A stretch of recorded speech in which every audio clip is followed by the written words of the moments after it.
ምንድነው ሞት ነው ምን ለምን ይመጣል አንቀር አንዴ ሞት ነው ምንም ይቀር እኮ የለም ቀኑና ወራቱ ማይታወቅ ሰዎቹ ስማቸው ማይታወቅ ለጊዜው ይሄ 373 ታጋዮች ገድሏል ብለው ነው ጥሩ ተናጋሪ የተባለ እኛ አማራ የጎንደር የበጀ ምድር ሰዎች ምንም ችግር የለም ማየት ይቻላል በተደዛ 78 ሬሳ 9 10 ወር እነሱ አንድ ሰው ሳይሞት ያገሬ ትልቅ ዛፍ በስሩ ፈለሰ አላገሩ መጥቶ ባህር ዛፍ ነገሰ ብሎ አስለቀሰ 18 አመት ታሰረ 18 አመት ከ10 ቀን የታሰርኩ ፍርድ ቤት የለ ፍርድ ቤትማ ሞት ፈርዶኛል የነሱ ፍርድ ቤት ሞት ፈርዶኛል ከተፈታ በኋላ ግን መልሶ የመከታተል ጉዳይ ነበር ከተፈታ በኋላ ጎንደር አይደለም ሀሱ ትግራይ እስር ቤት ላይ ሆነ ትግራይ ሆነ ንቅናቄ ያደርገናል እንዴ ቀላል እንዳታዩት እዚህ ሆስፒታል ከገባ ተወጣ እዛው ያስቀራል አዛ ተቀራለ ምን ራስ ያመው ብለ ገብታ ሬሳጭና ተወጣ ወልቃይት ጠገዴ አርማጭሆ እየተዘዋወረ ሰው ለመግደል ለራሱ ለጥቅሙ ብሎ ይላል እንግዲህ አሚት ዳኛው የተባለች ታጋይ በመግደሏ ይላል እሷ ማክሱም ተገኘሽ በህይወት የተገኙ ነው ነገር ያለው ጅግናው በየምድር ይሄንን ተረዳ አገር አንሸጥም ለአሊ ለባዳ ጅግና ታጠቅተነስ ቤት አይወድም ልግን አገር ከተሸጠች ኑሮ ያስፈልግም ሽሬ ወሰዱኝና 9 አመት ዝም ብለው አለ ፍርድ ነው ያኖረኝ አታልቅስ እየተባለ ዘመዱ ሲሞት ወገኑ ሲሞት ልቅሶ የተከለከለበት ቀን አለ ከያ ቀኔ አፍነው ትግራይ ወሰዱኝ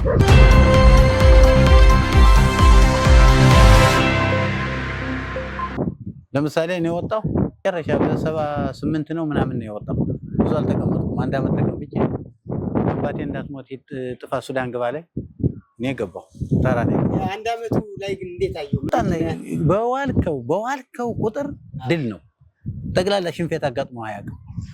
ሽንፈት አጋጥሞን አያውቅም ችግሩ ሽንፈት ከራሳችን እንዳሁን ወዚህ ደረጃችን የፖለቲካ ጥግበት የለም በጦርነት ትገባለህ እዚህ ሰው የሚያሳምን ፖለቲካ የለም በቃ እኛ አማራ ነን በቃ እቺ ጥሩ ተናጋሪ የተባለ እኛ አማራ የጎንደር የበጀ ምድር ሰዎች ነን እቺ ናት በቃ መፈክሯ እቺ ናት ከተማ ስትቆጣጠሩ ህዝቡን የምትነግሩት እቺ ናት እንጂ እነዛ መጥፎነት እንኳን በልክ ማስረዳቱ የለም አሁን እኛ መመሪያችን ይሄ ነው ህገ ደንባችን እንደዚህ ነው ኢትዮጵያ እንደዚህ ትኖራለች ወይም እኛ በዞናችን እንዲህ እናደርጋለን ብሎ የሚያሳምን ፖለቲከኛ የለም በቃ እኛ እነዚህ ወያኔ አጥፍተን እኛ የጎንደር ሰዎች ነን የበጀ ምድር ሰው ነን እኛ እንዴት ከባህላችን ከወገናችን እንዴት እንለያለን እቺ ናት ያን ጥሩ ተናጋሪች ነው የሚናገረው ችግሩ ከዚህ ነው እንጂ በጦርነት በፍጹም ወያኔ አያቸንፉትም ወያኔ በዚህ ከፋ ያለ በዚህ ስንት ናቸው 3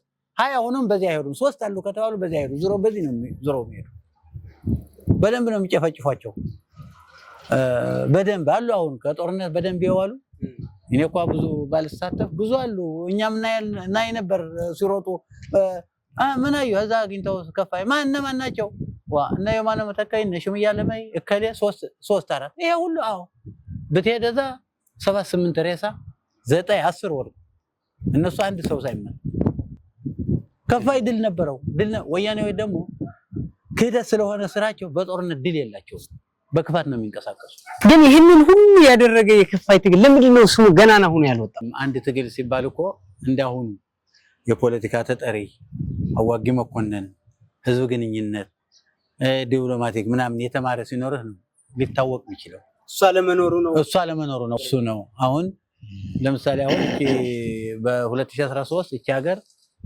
የለውጡ ማግስት ታገሉ አሁን ታወቀች እሱ በፊት እኮ ብዙ አታወቅም ነበር አሁን ታገሉና ኮሎኔል እና አሸተ በዚህ ሄዱ በዚህ ወረዱ ጋዜጠኞች መምጣት ጀመሩ ከውጭም ከውስጥም እየታወቀ ሄደ ዓለም በሙሉ እያወቀው ሄደ ከዛ ያኔ የለም በምን ይታወቅ የኛ ሰው ደግሞ እኔ እከለልኝ እኔ ወልቃይቴ እኔ በጀ ምድር ልጅ ማን አባቱ ካልሆነ እንዲህ አድርገስ ህዝብ ላስረዳ የሚል ሰው አልነበር ሁሉ ከግብርና ሞፈርና ቀንበር ጥሎ የወጣ ሰው ቤቱን ዘግቶ የወጣ ሰው ጋሽ ካሳሁን እንዲህ አይነት ችግር ከነበረ ከሌሎች ለምሳሌ ኤርትራ ውስጥ ከነበሩ ሌላ አካባቢ ከነበሩ እንደዚህ በዲፕሎማሲ ከመገናኘትና በጥምር ለምሳሌ ከደርግ ጋር የተወሰነ አለመተማመን ነበር እንጂ አብሮ የመስራት ነበረ ከሌሎች ኃይላት ጋር ውጭም ካሉ ምናልባት ሱዳን ድረስ ሄዳችኋል እንግዲህ ሱዳን ማለት እዚህ ቅርብ ነው እዚህ ድረስ ሄዳችሁ ጽፈት ቤት ከመክፈት ደረጃ ከደረሳችሁ ያንን አጠናክራችሁ ከመሄድ እንደ እንቅፋት የነበረ ነገር ነበር እንትን ነው በዛን ጊዜ አንድ ሁሉ ሱዳን ተቆጣጥረውታል። እነሱ ተቆጣጥረውታል። ዝም ብሎ እንኳን ተደብቆ እንኳን እንደ ስደተኛ ለመኖር እንኳን ብዙ አስጊ ነበረ ሱዳን። ከዚህ ደግሞ ከሀገር ውስጥ ደግሞ ትኩስ መንግስት ነው ገብተው ያሉ እነሱን ነው እንዲያው እንትን የሚል ደርግ ጋር እያለነ ግን እነዳኘው ወልደ ስላሴ መሰሉ ምሁራኖች አዋቂዎች ብዙ በዓለም እውቅና እንዲያገኝ ሲጣጣሩ ነበር። ቅድም እንዳልኩ እነ ጌታቸው ይርጋም እንደዚሁ በዓለም እውቅና ይሄን የከፋይ እንትን እዚያ ጀምረው እንዲገደሉ የተደረገ ይሄ ነው። ያለመታወቁ እየተዳፈነ ነው። እየተዳፈነ በቃ ያዳፍኑታል። ቅድም ምንድን ብለኸኛል ይመስልሃል? አሁን ይሄ ህዝብ በእርግጥ ፖለቲካ ካድሬ ሆኖ የሚያስተምር ህዝብ የሚሰብክ የለም። ይገርማል ደግሞ ወኔው ደግሞ የዚህ የወልቃይት ጠገዴ ህዝብ ወኔው ደግሞ ጠለምትን ይዘህ አርማጭሆ ወኔው እስረኛ እስረኛ ታስሮ ፔሮል ሙላ እንትን ፎርሙ ሙላ ይባላል። ፎርሙ ሙላ ሲባል ምን ይባላል ይመስልሃል? አንተ ቀበሌ የት ነው? ምንድነው የሰረከው? ምንድነው ያደረከው? ወንጀልህን የተጠረጠርክበት ይሁን የተፈረድክበት ፎርሙ ሙላ ከቀበሌ እስከ ወረዳ ከዚያም እስከ ዞን ብለው ይሰጣሉ። ፎርም ልንማር ትግራይ እንድንሆን ልንማር ሲያስተምሩ እንግዲህ ወንጀል ሰርታችሁ ገብታችኋል። የትኛው ቀበሌ ነው ወንጀል የሚበዛ? የትኛው ነው ግድያ የሚበዛ የሚባለው? አዎ ፎርም ሙሉ ይላሉ። እሺ ፎርም እንሞላለን። እኔ ወልቃይት ጠገዴ ወልቃይት ነኝና ቀበሌን ወረዳዬን አስቀምጣለሁ። ምሳሌ ነው ማለት ጠገዴም እንደዚህ አስቀምጣለሁ ከሆንኩ እዚያ ዞባ ነው የሚሉት እንግዲህ ለወራጃ ዞባ ነው የሚሉት። ከዚያ ስንደርስ ግን ምን ወልቃይት ጠገዴ ጠለምት ሁሉ በሙሉ ተነጋግረን በቃ ዞን የሚለውን ባሁኑ በአማርኛ እነሱ ደግሞ ዞባ ነው የሚሉት።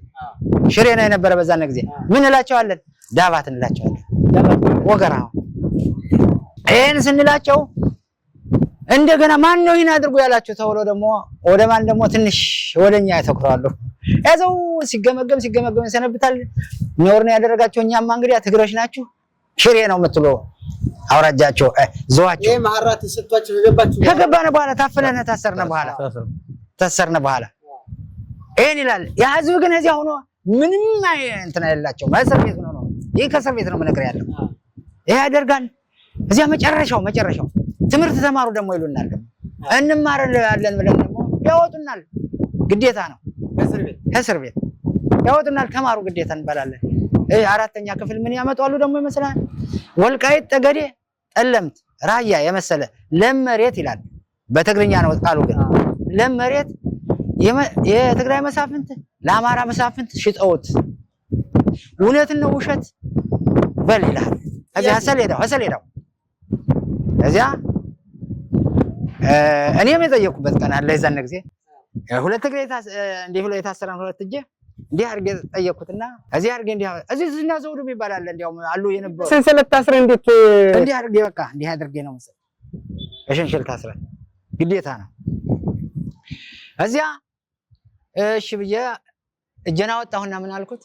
ወልቃይት ጠገዴ ጠለምት ራያ ለም መሬት የሸጠው በትግራይ ሆኖ መሳፍንት ማን ይባላል? በአማራ ሆኖ የገዛ ማን ይባላል? በስንት ገንዘብ ነው? በስንት ዓመተ ምህረት ነው? ይሄን ግለጽልን እለዋለሁ። አለምሰገድ አራጋው ይባላል። በወንጀል ነው ታስሮ ገብቶ እንጂ እነሱ ህዋት ነው። አብረን እንጠይቃለን። ለዚች ጥያቄ ስንት ተገምግሜ ስንት ተሰድቤ 46 ቀን ለብቻዬ ታስሬያለሁ። እቺን ጥያቄ እስር ቤት ነው ያለው። እቺን ጥያቄ ስላነሳው ከዚያ ተፈታው። ያንን ስንት ዓመት ነው የታሰረው? 18 ዓመት ነው የታሰርኩ። 18 ዓመት ከ10 ቀን የታሰርኩ። ፍርድ ቤት የለ? ፍርድ ቤትማ ሞት ፈርዶኛል። የነሱ ፍርድ ቤት ሞት ፈርዶኛል እኮ ሞት ፈርዶኝ ግርማ ወልደ ጊዮርጊስ ናቸው ወደ እድሜ ልክ አያስጠይቀውም ብሎ ምን ነበር አሁን እድሜ ልክ ሲፈረድ የሞት ፍርድ ሲፈረድ በግድያ ከባድ በተባሉ ወንጀሎች ናቸው። እንግዲህ ሀ ይላል እንግዲህ ሀ ነው የሚል በእነሱ ቋንቋ ሀ ማለታቸው ነው። አንድ ማለት ነው። ሀ ይልና በወልቃይት ጠገዴ አርማጭሆ እየተዘዋወረ ሰው ለመግደል ለራሱ ለጥቅሙ ብሎ ይላል። እንግዲህ በእነሱ ቋንቋ ጥቅሙ ይሉን ራሓኡ ይሉ የሚሉ ቋንቋ አላቸው እነሱ የትግርኛ ቋንቋ በአማርኛ እንስማማለን ብዬ ነው። ለግሉ ብሎ እየዞረ በወልቃይት ጠገዴ ወራቱን ቀኑን ማይታወቅ ሰው በመግደል የነበረ ከጠገዴ ወረዳ ይሄን ያህል ገሎ ይሄን ያህል ማርኳል። ከወልቃይት ይሄን ያህል ማርኮ ይሄን ያህል ገሏል። ቀኑና ወራቱ ማይታወቅ ሰዎቹ ስማቸው ማይታወቅ ለጊዜው ይሄ 373 ታጋዮች ገሏል ብለው ነው ያቀረበው። 307 አለ መክሰሻ የክስ ቻርጅ አለ 373 ሰው ገድለዋል ይላል። ከዚያ አካባቢ ማን የሚባል በህይወት ያለ ነጋሽ ፍጠር የሚባል ወልቃይት በህይወትም አለ። አንድ ኃይል ወልድ የሚባል ጠገዴ በህይወትም አለ። አሁንም አለ። ፈረስ ይጋልባል አለ። ሶስተኛ እዚህ ራሻ ገረ ማርያም የሚባል እዚህ ሞራ ነዋሪ ታጋይ ነው። እነሱ ጋር ትግሬ ነው። እዚህ ፎቅ እዚህ መናኸሪያው በላይ ፎቅ አለው። ራሻ ገረ ማርያም ወፍራሙ ራሻ ገረ ማርያም በመቅታሉ ይላል። በመግደሉ ማለት ነው እንግዲህ በአማርኛ በመግደሉ ይላል። እዚያ አሚት ዳኛው የተባለች ታጋይ በመግደሉ ይላል። እሷ ማክሱም ተገኘሽ በህይወት የተገኙ ነው የምነግርህ ያለው። አምስተኛ ጎይቶ እምበሪ ዘባዴ በመቅታሉ ይላል። ትግሬ ነው እንግዲህ ትግራይ ነው ተወለዱ። የነሱ ታጋይ ነው ኑሮ እሱ አሁን ህዝች ጦርነት ህዝች የዚህ የልዩ ኃላፊ የነሱ ነበር። አሁን እዚህ ነበር። ይሄን ፎቅ የሰራ ህይወት አለ ግርማ ወልደ ጊዮርጊስ ነው። እንደገና እንዲጣሩን ሰዎች ተብሎ ተጣርተው አለ ደብዳቤ ሆነ ጋር 18 ዓመት በጣም ብዙ ዓመት ነው። 18 ዓመት እነሱ እስር ቤት የት ቦታ አሰሩ? እሺ 18 ዓመት እንዴት ነው ያሰሩኝ? እንግዲህ 85 ነሐሴ 25 ቀን ነው የገባው። ምህረት የገባው ወደ ጎንደር ወደ ሀገሬ ወደ ጎንደር ነው የገባው። ወደ ትግራይ ነው ያልገባው። ጎንደር ነው ሀገር አለ ብዬ የገባው። ሀገሬ ግን ሌላ ይዞት ተገኘ። የዛን ጊዜ ገባው። ያው ምህረት አውጀዋል፣ ደርሶኛል። ቤተሰብም እባክህ ግባ እንግዲህ እንትን ይለኛል። ሀገረ መንግስት ተቆጣጥሯል። እንግዲህ አንተ በረሃ ለበረሃ ሄደህ ምን ታደርጋለህ ነው? አዎ እሺ ብዬ እንግዲህ ገባን። 25 ነው እንግዲህ የገባው በ85 25 ቀን ነሐሴ ማለት ነው ገባው። ምህረት ደብዳቤ ተሰጠው።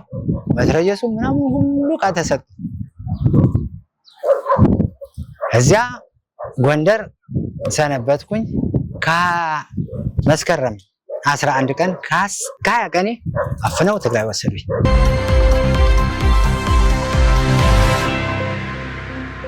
እዚህ አሁን የቆራጣ ነው በትግሬ በእንትን የታሰረ በገመድ ገመዱን ማየት ትችላለህ። እንዲያው የተቆራጣ ገመድ ታስሮ ይታያል።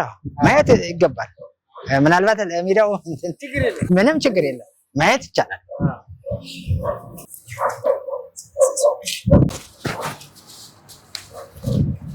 ይኸውልህ እንግዲህ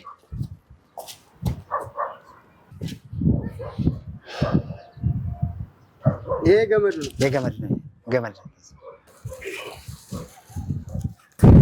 ይሄ ከጎንደር ወደ ትግራይ ሲወስዱ ነው።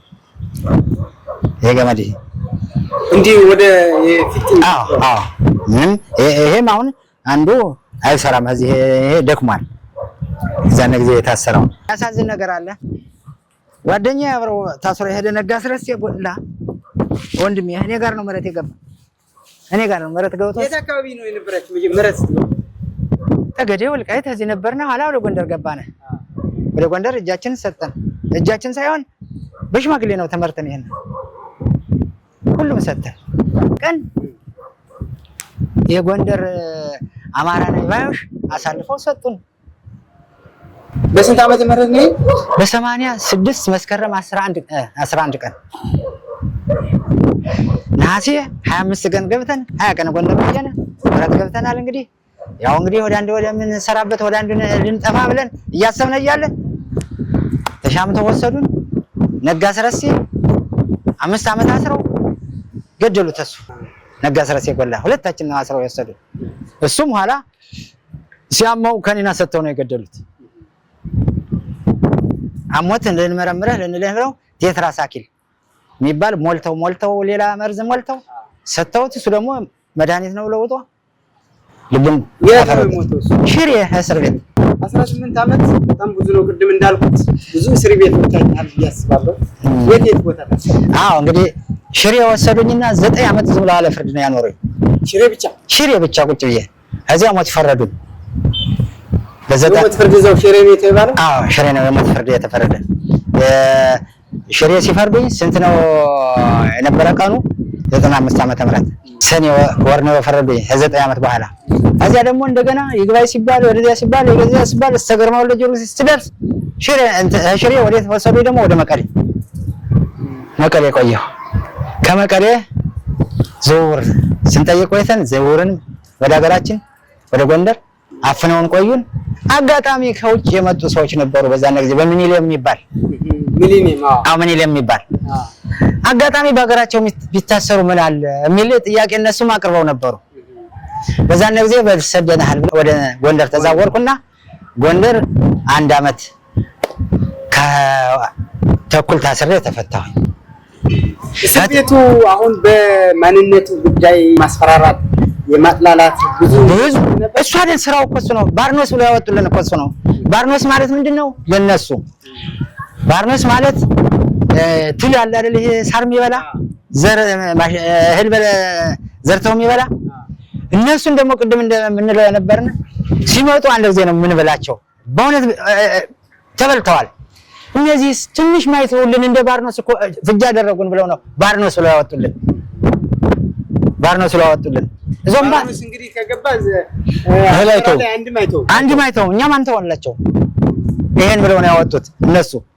አሁን ባርኖስ ብለው ነው የሚጠሩን። አንተም ባርኖስ ነው ብሉን እንዲያው በእንትን እያሉ እና ቅድም ያሳትኳት ምን አለሽ ይመስልሃል? ቅድም ስታክቲክ ሙሉ ስንባል እንዲያርገን እንሞላ ነበር ብያለሁ። ስታክቲኩ በላይ ይሄን ጥያቄ ጠይቄ በምን እንዴት ተሸጠ እንዴት ማን ነው የሸጠ ብዬ በማንሳቴ ደግሞ ብዙ ደግሞ ስቃይ ደርሷል። ከዚያ ተላለኩና ምን አደረኩኝ? በዛን ጊዜ እንትና መጥተው ነበሩ። ይሄ ማን ነው አክሱም ሐውልት ከሮማ ምታዋታል። ለኔ ሰድበው አሁን ምን ምትለው ነገር አለ? እንደው ይሄ መንግስትስ ምን ምትለው አለ? እኔ መንግስት ያላውቀውም ስራው ተዋግቼዋለሁ። አሁን ግን ደስ የሚለኝ ነገር አደርጓል አልኳቸው። ከዚያ የዛን ጊዜ እየገመገሙ ምን ደስ አለ? የሐውልት ኃይለ ሥላሴም ጠይቀዋል፣ ደርግም ጠይቋል። ከጀግኖች እናንተ ደርሳ ግን አሁን በመምጣቷ እናንተን ደስ ልትሉና ልወዳችሁ ደርሻለሁ አልኳቸው። እና እሷ ደግሞ ስትመጣ በኢትዮጵያ ናት የመጣሽ፣ ኢትዮጵያ ነው የጠየቀሻት፣ በኢትዮጵያ ደረጃ መጣለች። ዙራ ግን ሀገሯ ነው የተተከለች። በዚህ ደስ ይላለሁ። ገረም ከል የሚባል ግን አልኳቸው ወልቃይት ጠገዴ እንግዲህ አታገኘውም። ይሄ ኩርናዕ ነው ማለት ይሄን ሳመው ብሎኛል። እንደ ሐውልቱ ደግሞ ነበረው ነው የሚቆይ ወልቃይት ጠገዴ ነበረው ነው የሚቆይ ብየው በዚህ ልክ ተነሳስቼ የጎንደር ሐውልትን ስላስለን ፋሲልን ግንብ በግንብ አድርገን በምን ሁሉን አወጣን። ከታች ደግሞ አንበሶች አድርገን ሳልኩት በእንትን ባንሶላ ትልቅ አንሶላ ተጠለፈ። አሁንም ኮሚቴው ይኖራል። ሀላይ የታሰርንበት ቀን የተያዝንበት ቀን ከታች ደግሞ እሱ ደግሞ ገጥሞ ደግሞ የተጨረሰችበት ቀን ስለዚህ ተፈታ በኋላ ጎንደር አይደለም ሀሱ ትግራይ ሆነ ንቅናቄ አድርገናል። እንዴ ቀላል እንዳታዩት ንቅናቄ አድርገናል። ታዲያስ እንዴ ሌላ ላሰፋልህ ነው ያለን። ህዝብ የሚያውቀው ያለ እኮ ነው። አሁን ህዝብ የሚያውቀው ነው።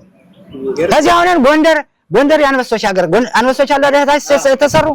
ጎንደር የአንበሶች ሀገር ጎንደር ለጎንደሮች ብለን እሱን ሰድጀዋለሁ። ድፍረት ግን ማለት እሳቸው እነሱ ምንድነው ሞት ነው? ምን ይመጣል? አንቀር ሞት ነው። ምንም ይቀር እኮ የለም።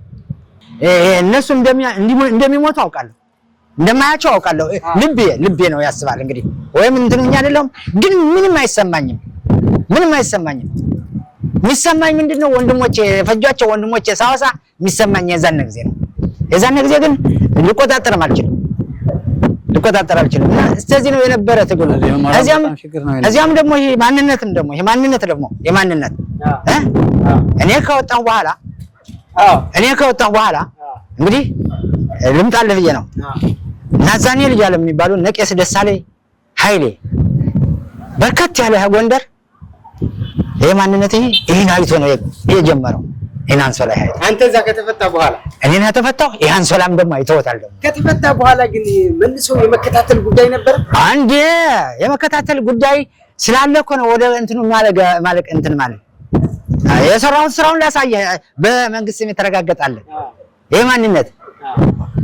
ስለዚህ ለማድረግ ምሁራንም ምሁራኖች ውስጥ አሉ ቀን የሚያወጣቸው ምሁራኖች አሁን አንናገርም።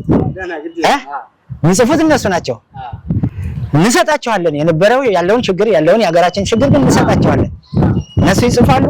እነ ጌታቸው አደመ እነ ሌሎች ራሱ አታላይ ዛፌ እና ብለው አመጡት። ከዚያ በኋላ ለእነ አታላይ ዛፌ ለእነ ጌታቸው እነዚህ ሁላ መጥተው ንቅረው ስለ ወልቃይት ነን ግን እዚህ ስለተወለድን እንዲህ ያሉን ነው እና ታየ ተውሎ ከውስጥም ደግሞ እነ እንትና እነ በሪሁን ጥሩ ከውስጥም ነበርን ጥሩ ይሄ ተከሰከ። እንግዲህ እናንተ እስር ቤት ላይ ሆናችሁ ይሄንን ባነሩም ጽሁፍም ስትልኩ እነሱ እየተቀበሉ የማደራጀት ሁኔታ ነበር ውስጥ እንግዲህ በጣም እንዲያውም በእውነት ብታሰፉት መጥተው አሁን ቤት የጠየቁኝ ለዚህ ቅስቃሴ እንዴት ነበር ስጠን ሳብጀት ብለው ያሉኝ ነጥላውን አይደለም ነጥላውን ታገለ የሚባሉ ዳንሻሉ ማና የሚባሉ አስተዳደር ነበሩ። አያሌው ጎበዜ እስከዚህ መጥተው ሲጠይቁ የዛን ጊዜ ግን ሁላኔ ሆነ መጥተው ጠይቀውኛል። ሆነ ወጣው በኋላ ምን ነው ስራዬ ሌላ ስራ የለኝም። ይሄ እንትን የሚባል ይሄ ለትግራይ አግብተው ዳሽን ሁላ ካርታው በ2006 በየዳ ሄጄ ነው ያመጣሁት። በየዳ እንዴት አድርጌ ሄጄ ያመጣሁት? በየዳ አድለምለም የምትባል ሚካኤል ተተክሏል ቤተክርስቲያን። እነዚህ ደግሞ ሚካኤል ይዘው ሊተክሉ እነሱ ጋር አጃቢ ሁኜ ሄድኩኝ። ካርታው ግን እዚህ ታጥንተናል። ከደባርቅ ተነስቶ በእንትን አድርጎ በበየዳ አድርጎ ወደ መቀሌ ካርታ እያዩ የሚሰሩ ሰዎች እነሱ ካርታው እንዳለ ተጠንቶ ሄጄ እሱ ኮፒ አድርጌ አምጥቼዋለሁ። አሁን ይሄ ሁሉ ትግል እንግዲህ ጋሽ ካሳሁንም እየነገሩን ነበር። ይሄ ሁሉ አልፎ አሁን ላይ ደርሰናል። አሁን ላይ ለመድረስ እርሾ ብቻ ሳይሆን በጣም ወደፊት እንድንወረወር እንድንሄድ የነሱን የአባቶቻችን ትግል ነው ብሎ ብዙ ሰው ያስባልና ምናልባት ይሄንን ማየቱ የአሁኑ ወጣት ይሄንን ታሪክ ማወቁ ለወደፊቱ የማንነት ኮሚቴው እንግዲህ ህጋዊ ጥያቄ ነው። መንግስት እስካሁን ህጋዊ የሆነ መልስ አልሰጠም። በዚህ ዙሪያ ምን ትላለህ አንተ? ብርሃን ጭላንጭል ደርሷል። ምክንያቱም ይሄን ህዝብ ብዙ እነዚህ በረሃ ወጥተው ታግለው ነው እንትን ያሉ ሳይታገሉ እዚህ ሆነው አሽግር የነበሩ ሰዎች እነዚህ አረዲን አሊ መቀሌ ሄደው የመሬት ክፈል ተብሎ እኔ ጎንደር ነኝ እንጂ መቀሌ አልከፍልም መሬት ትወረሳለህ ወረሱት ብሎ በዚህ ተወርሶ ቀርቷል። ዘነበ በላይ የሚባል ቤት ወዚህ ማርያም አካባቢ ያለው ትግራይ ካልሆነ ይሄ ቤት እንወርሳለን ብሎ ወረሱት ትሄዳላችሁ ስታችሁት ነው የምትሄዱ ለልጆች ይሆናል ወረሱት እንጂ እኔ ትግራይ አይደለሁም ብሎ የተወረሳል። አላውን አዎ ዘነበ በላይ ታውቀዋለህ? አያቴ ነው። አዎ እነሱን አሉ። አሁን ምህረት ሲገቡ እስር ቤት ያመለጡ ምህረት ሳይገቡ ወጥተው ይሞታሉ፣ ውጪ ይሄዳሉ። እና አለማየሁ ጸጋይ ይባላሉ። አለማየሁ ጸጋይ ምህረት አልገባም ብሎ ሱዳን ገባ። እዛ እንዳጋጣሚ ሆኖ ታሞ ሞተ። እና የድን ገሽና የሚባሉ ሄደዋል። እና ወራት ላይ ብዙ ሰዎች አሉ ይሄዱ። ወያኔ ግን እዚህ አገር ይዞም እንደማንም ዜጋ እንደ ዜጋ አድርጎ አያየውም ነበር ለወልቃይት ጠገዴ ህዝብ።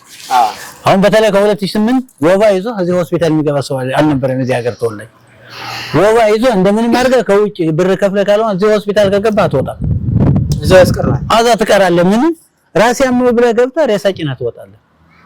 በጣም ችግር ነበር። በተለይ ከ2008 ወደዚህ እዚህ ለምን በማንነት ፈረማችሁ ብለው አቀበሌ አቁመው ስንት ነው ያንቀጠቀጡ። ለማንኛውም አሁን ጥሩ ደርሰናል። እግዚአብሔር መጨረሻው ያሳየን ነው የምለው። መሳሪያ ያዘማ መሳሪያ ይዟል። በውስጥ ሆኖ ብዙ የታገለ ሰው አለ። የወልቃይት ጠገዴ ሰው እንባውን እያበሰ አታልቅስ እየተባለ ዘመዱ ሲሞት ወገኑ ሲሞት ልቅሶ የተከለከለበት ቀን አለ። እነ ጌታቸው ይርጋ እንዳይለቀስላቸው ተብለው ቀርተዋል። እነ ልጅ አቦ ያብተው ጠገዴ ጠላ ተጠምቆ እንደገና እንዲቀር ተደርጓል። ተደርጓል። ወያኔ ያልሰራው ስራ የለም። ብዙ ስራ ሰርቷል ወያኔ ከወንድሞቻችን ዞሮ ግን ምን ያደረገ ከወንድሞቻችን ጋር አቃየሞና ሄደ። ወንድሞቻችን ማለት ማን ነው? የትግራይ ህዝብ ወንድማችን ነው። የትግራይ ህዝብ ወንድማችን ነው። ነገም ዛሬ ወንድማችን ነው። እነሱ ግን በእነሱ ስም ግን የትግራይ ህዝብ ተሸማሮና እንደው ወገኑ ጋር ተለይቶ ይኖራል። እነዚህ ሰዎች ያልሰሩት ስራ የለም። በእኛ በተለይ በወልቃይት ጠገዴ ጨርሶ የሚገርም ነው። አንድ ትልቅ ነገር አለ። አወራውኑ የሚባል ምን ብሎ ይመስልሃል? አወራውኑ የሚባል ተራሪ ጎሹ ለውጡ ሞተው ቀብር ሆኖ ለምንድን እንትን ሰልፍ አለ፣ መቼም የሀገራችን ሰልፍ አለ። ተሰልፎ በወጣ ጊዜ እኔ ክፍለ ህዝቦች ይሄዱና አቁሙ አሏቸው። ቀብሩ ላይ አቁሙ አላቸው። አረ ምን ነው እንቀር በወጋችን በደንባችን ተው አቁሙ አይሆንም ሲሉ ሲያቆሙ 81 አቁሙ ሲላቸው አወራውኑ ምን ብሎ ያስለቀሰ የሀገሬ ትልቅ ዛፍ በስሩ ፈለሰ አለ። የሀገሬ ትልቅ ዛፍ በስሩ ፈለሰ አላገሩ መጥቶ ባህር ዛፍ ነገሰ ብሎ አስለቀሰ። እስከዚህም ነው እንግዲህ የሀገራችን ትግል የነበረ ከልቅሶም ሳይቀር ተተረጎመ ነው ሲያለቅስ ይኖራል። መልካም እንግዲህ ስለጨለመ እንግዶቼ ስለሆናችሁ የከፋይ ታሪክም በደንብ ስላስታወሳችሁን ለቀጣዩ ትውልድ እንዲያውቀው ከፋይ ማን ነው፣ ምን ሲል ነው የታገለው፣ የት ላይ ደረሰ፣ ለአሁኑ ምን እርሾ ጣለ በሚል ጉዳይ ሰፋ ያለ ማብራሪያ ስለሰጣችሁኝ እጅግ አድርጌ አመሰግናለሁ። እኛም በጣም ነው የምናመሰግነው። ከፋይ ከዚህ አድርሷል። ይሄ አሁን ያለው በሙሉ የከፋይ ልጅ ነው፣ የከፋይ ወንድም ነው፣ ከፋይ ነው። አገሩም እንትኑም ካወቀ በኋላ ተነስቶ ለዚህ አድርሶናል። ጀግኖች የሱ ጥይት ባይተነፈስ ኖሮ እስካሁን ሁላችንም ራሳችን ዘቅዝቀን ነው የምንኖር ነው። ልጆች አሉት ቤት አለው፣ ቤት ነው ተከቦ ያለ። አይ ልጆች ሊገደሉ አይደል ብሎ አላለም። በቆራጥነት ቆራጥ ነው፣ የጀግና ትውልድ ስለሆነ ጀግና ነው። በጣም የዘሮን አልተውም፣ የአያት ቅማቱም አልተው። ጀግና እንደ ኮረሌን ጀግና የለም። ጥይት በመተኮሱ የዛን ጊዜ ይሄን ሁሉ ሰው አንስቶ አማራም ራሱ የኢትዮጵያም ከወያኔ መንጋጋ ያወጣት የሱ ጥይት ነው። 74 ደርግ ካድረ ምንላልማ ስለ ወልቃይት እናት ኢትዮጵያ 14 ወልዳ ከ14 ልጆች አንዲቷ ሊያስከዳ የአረብ ዲቃላ ገባሉ በጓዳ ምንም ኑሮ የለም አገር ስትከዳ ጀግናው በየምድር ይሄንን ተረዳ አገር አንሸጥም ለአሊ ለባዳ ጀግና ታጠቅተነስ ቤት አይወድም ልግም አገር ከተሸጠች ኑሮ አያስፈልግም ቀድመው ድልህን መቀዳጀት ወርደ ተጋጠመው አንበሳው ወልቃይት ብሎ እዚህ የደርግ ካድሬ ሲገጥም ነበር ከአድረማት። እንግዲህ ስለጨለመ ነው ቃለ መጠይቅ ፈቃደኛ ስለሆናችሁ በከፋይ ጉዳይ ከፋይ ማን ነው፣ ትግሉ የደረሰ ምን ላይ ነበረ፣ ለአሁኑ እርሾ ምን ጣለ በሚል ሰፋ ያለ መብራሪያ ስለሰጣችሁ እጅግ አመሰግናለሁ። የተከበራችሁ የወልቃይት ጠገዴ አማራ ሚዲያ ተከታታዮች ከከፋይ አርበኞች ከነሱ ጋር ያደረኩት ቆይታ ይህንን ይመስላል። ከፋይ ማን ነው፣ ከፋይ ምንድነው ብለው ታሪኩን ለማያውቁ ትግሉን ለማያውቁ በቂ መረጃ ያገኛሉ ብዬ አስባለሁ። በሌላ ጊዜ በሌላ አባቶች ደግሞ ደግመን እንመጣለን። እስከዛው ግን ሰላም